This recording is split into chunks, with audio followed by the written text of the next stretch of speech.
I almost stepped on him. Lying on the ground, surrounded by his dead brothers and sisters, he looked so out of place. I had just gotten on the phone with a patient.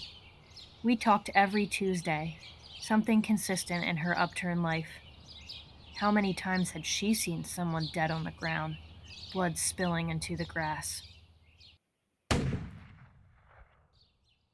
I asked if I could call her back and did what every nurse would do, a nursing assessment. The birds appeared to have fallen from our gutter 20 feet up. By some miracle, this one had survived.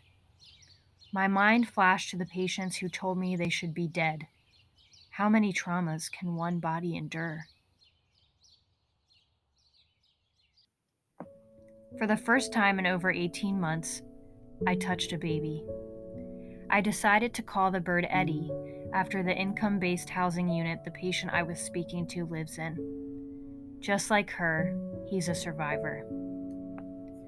I had no idea what to do with Eddie. Sometimes I have no idea what I'm doing as a nurse.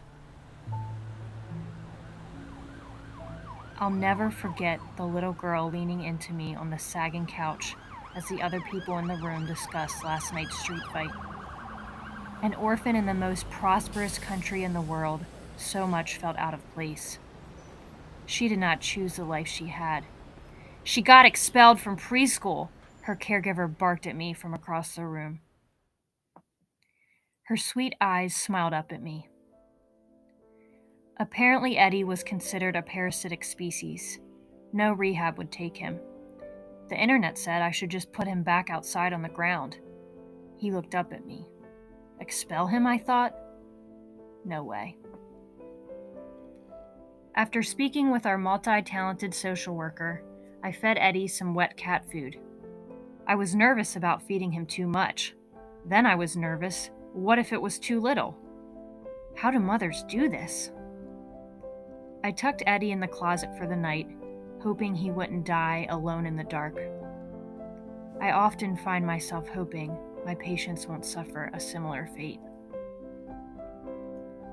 For 146 miles in a pink cat bed, Eddie sat on my lap. After a few weeks of growth and healing on the social worker's farm, he was ready to graduate on to the next phase of his journey. We would take him to a place that day where his intelligence, resilience, and courage would be cherished. I smiled.